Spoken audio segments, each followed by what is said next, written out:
छात्रों, आज हम रामधारी सिंह दिनकर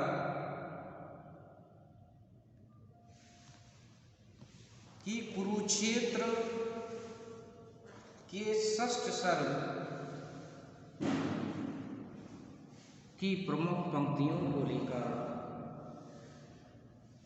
उपस्थित हुए हैं। रामधारी सिंह दिनकर जी ने युद्ध की विभीषिका से उत्पन्न दुख के लिए इस कविता में व्यक्त किया है।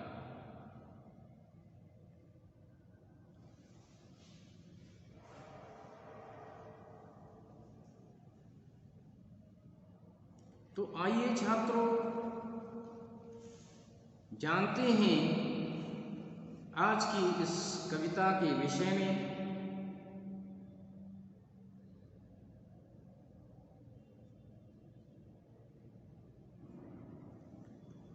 यह मनुज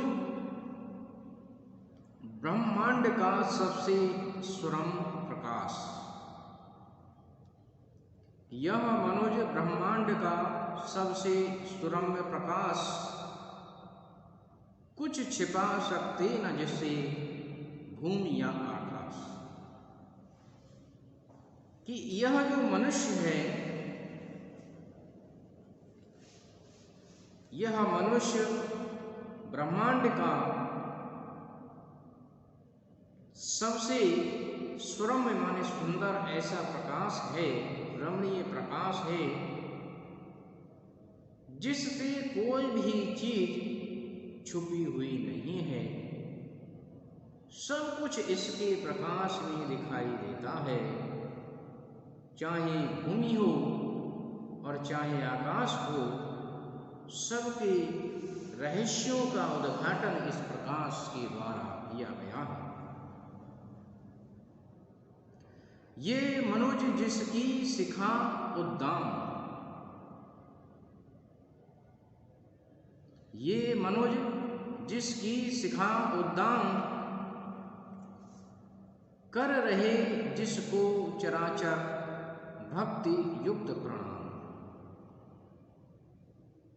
कि ये मनुज जिसकी शिखा उद्दाम, ये जो मनुष्य है उसकी शिखा, शिखा कहते हैं चोटी, अर्थात उसका स्थान सबसे ऊंचा है। और कर रहे जिसको चराचर भक्ति युक्त प्रणाम, और जिसके लिए उसकी उपलब्धियों के कारण,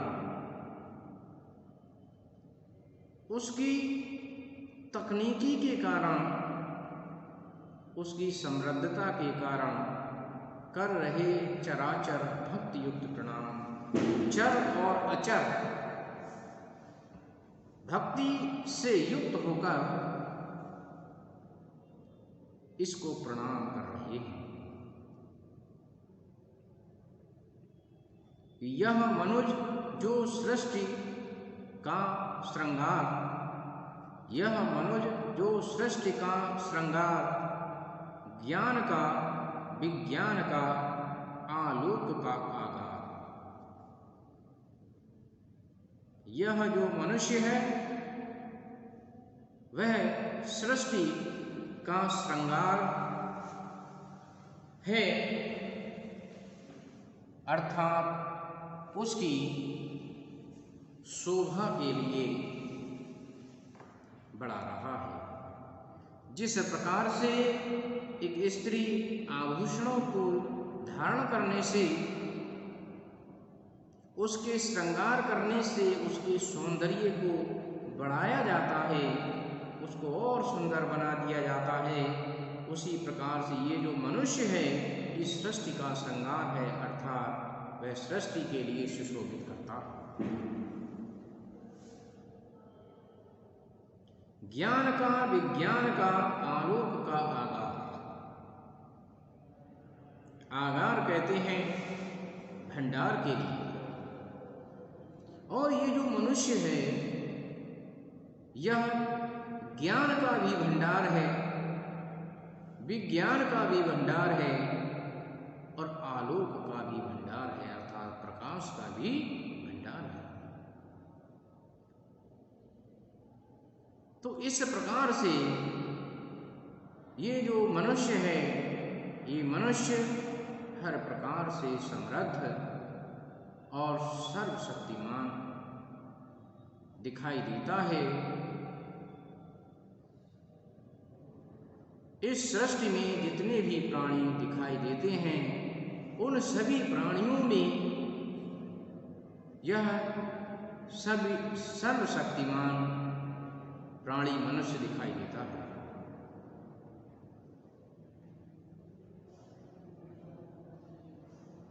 पर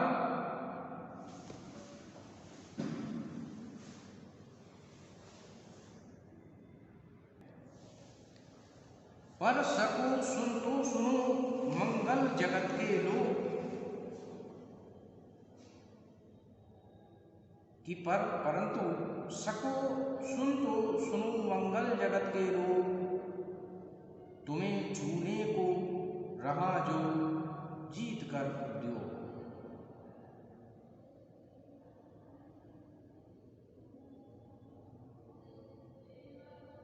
परंतु हे मंगल जगत के लोगों, अगर तुम मेरी बात सुन सकते हो तो मेरी बात जरूर सुनो, कि तुम्हें छूने को रहा जो जीत का उद्योग, अर्थात तुम्हें छूने का कर रहा और जीत कर उद्योग, अर्थात तुम्हें छूने का अर्थात तुम्हारी हर जानकारी जुटाने का और तुम्हें जीतने का जो उद्योग ये मनुष्य कर रहा है, जो कहते हैं प्रयास के लिए, यह तुम्हें जीतने का और तुम्हारी सारी जानकारी जुटाने का जो मनुष्य उद्योग कर रहा है, जो प्रयास कर रहा है, वह अभी पशु है। उसने भले ही वैज्ञानिक प्रगति कर ली हो, विज्ञान की अनेक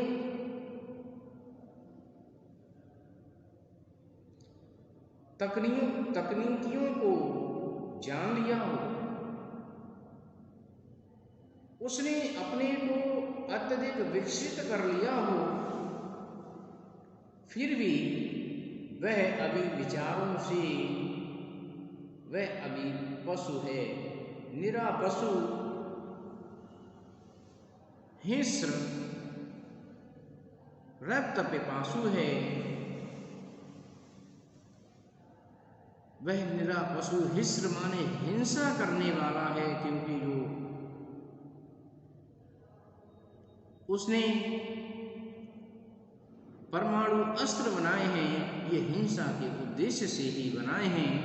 रक्त पिपासु है, रक्त का प्यासा है, और बुद्धि उसकी दान भी है, स्थूल की जिज्ञासु, और बुद्धि उसकी दान भी है। उसकी जो बुद्धि है वह राक्षसी प्रवृत्ति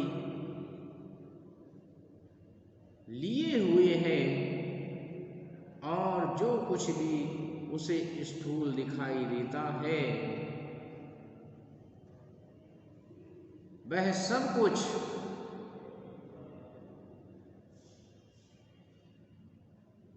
जानने का इच्छुक रहता है। जिज्ञासा भाव उसके अंदर विद्यमान है।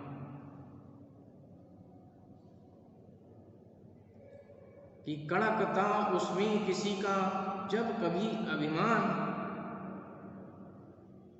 कड़कता उसमें किसी का जब कभी अभिमान, और फूंकने लगते सभी हो मत मृत्यु विषाम।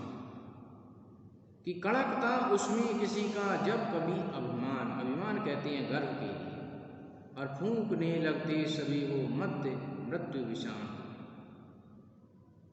अर्थात मृत्यु रूपी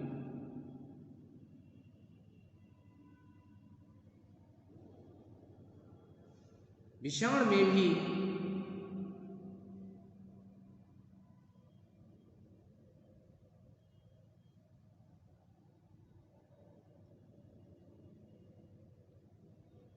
फूंकने की कोशिश वह अपने अभिमान में करता है।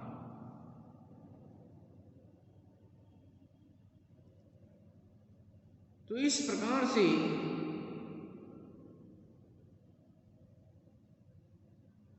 ये जो मनुष्य है, मनुष्य जो है अपनी शक्ति का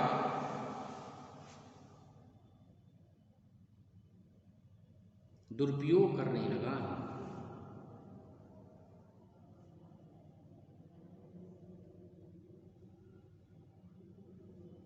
और मृत्यु का तांडव भी करने लगा। तो इस प्रकार से इस मनुष्य ने अनेक शक्तियों को अर्जित कर लिया है विज्ञान के बल पर,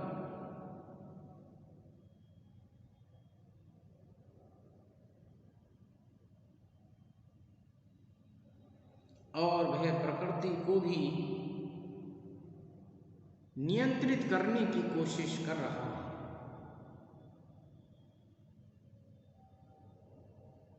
परंतु उसका यह कृत्य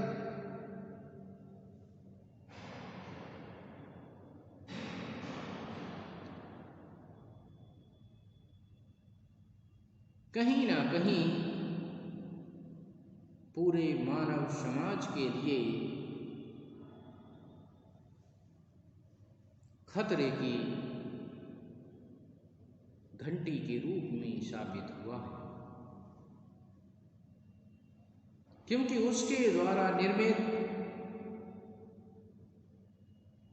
प्रलयंकारी अस्त्र शस्त्र और परमाणु बम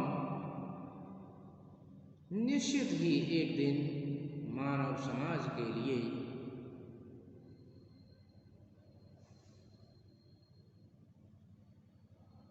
समाप्त करने के लिए प्रयुक्त हुए।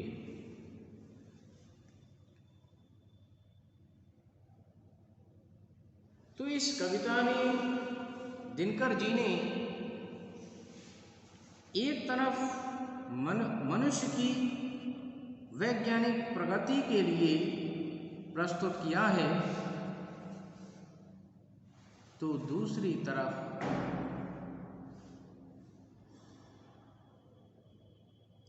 उसकी स्वार्थ केंद्रित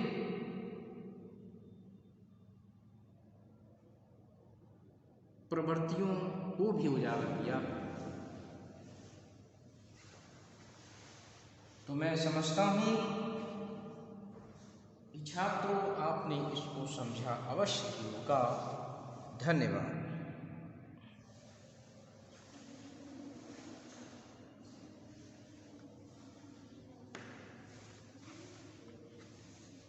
छात्रों, आज हम धर्मवीर भारती जी के सपना अभी भी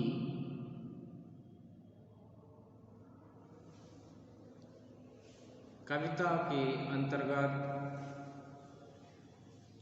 रविंद्र से को लेकर प्रस्तुत हुए हैं। यह वह कविता है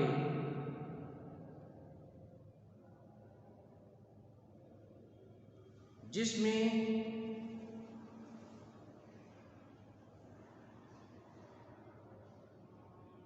कवि के अभावग्रस्त जीवन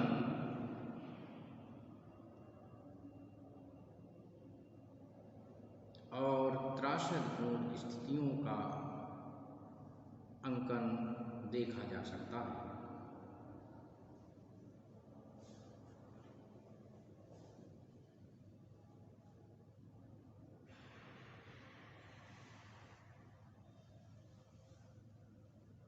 तो आइए छात्रों, इस कविता के विषय में जानते हैं कि नहीं नहीं कभी नहीं थी कोई नौका सोने की। कि नहीं नहीं कभी नहीं थी कोई नौका सोने की, सिर्फ दूर तक थी बालू, सिर्फ दूर तक अंधियारा। कि कवि एक स्वप्न देखता है और उस स्वप्न में एक सोने की नौका को भी देखता है।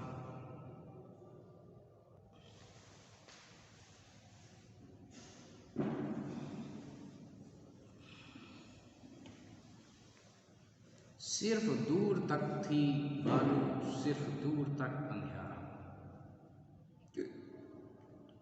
कवि ने जो एक सपना देखा और उसमें भी उसको ये लगता है कि नहीं कभी नहीं नहीं थी कोई नौका सोने की, अर्थात कोई सोने की नौका नहीं, सिर्फ दूर तक थी भालू, सिर्फ दूर तक अंधियारा। कि उसमें केवल बालू दिखाई दे रही है उसे, और ये सपना नहीं बल्कि उसके जीवन का अपना एक भोगा हुआ यथार्थ भी उसने व्यक्त किया है। कि सिर्फ दूर तक थी बालू, सिर्फ दूर तक अंधियारा। कि केवल बालू मिट्टी और दूर तक अंधकार उसे दिखाई दे रहा है। वह थी क्या अपनी ही प्यास, कहा था जिसे जलधारा। वह थी क्या अपनी ही प्यास, जिसे कहा जलधारा।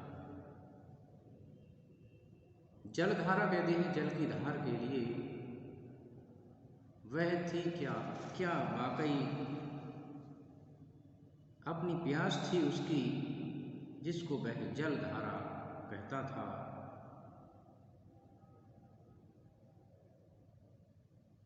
नहीं दिखा कोई भी पाल, नहीं उठी कोई पतवार। कि नहीं उठा कोई पाल, अर्थात नौका पर पाल बंधे होते हैं। कि कोई नहीं दिखा कोई पाल, नहीं उठी कोई पतवार, पतवार भी नौका को कहते हैं। कि नहीं तट लगी कोई नाव, हमने हर शाम पुकारा। कि कोई भी ऐसी नाव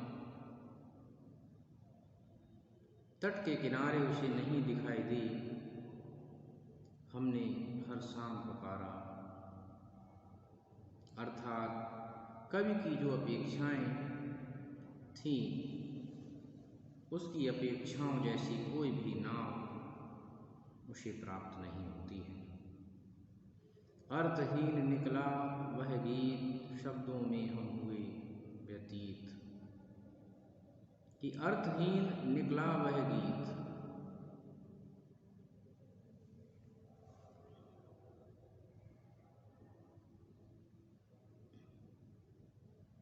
अर्थहीन निकला वह गीत, शब्दों में हम हुए व्यतीत। अर्थात जैसा कुछ कवि ने सोचा था, जैसा उसने गान किया था, उसे अब ये अनुभव हुआ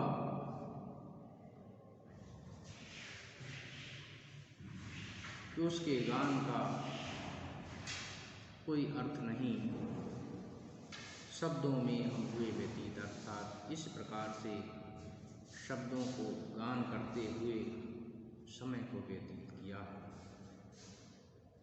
हमने भी क्या कीमत दी यूं विश्वासी होने की, नहीं कभी नहीं थी कोई नौका सोने की। कि हमने भी क्या कीमत दी यूं विश्वासी होने की, अर्थात विश्वास पात्र बनने की।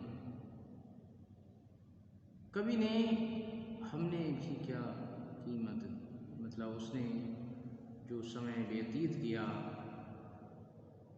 उसके विषय में कवि कहता है कि नहीं कभी नहीं थी कोई नौका सोने की, अर्थात सोने की कोई भी नौका नहीं थी, बस केवल कवि ऐसा सोचता रहा और उस सोच के विपरीत उसका यथार्थ निकला।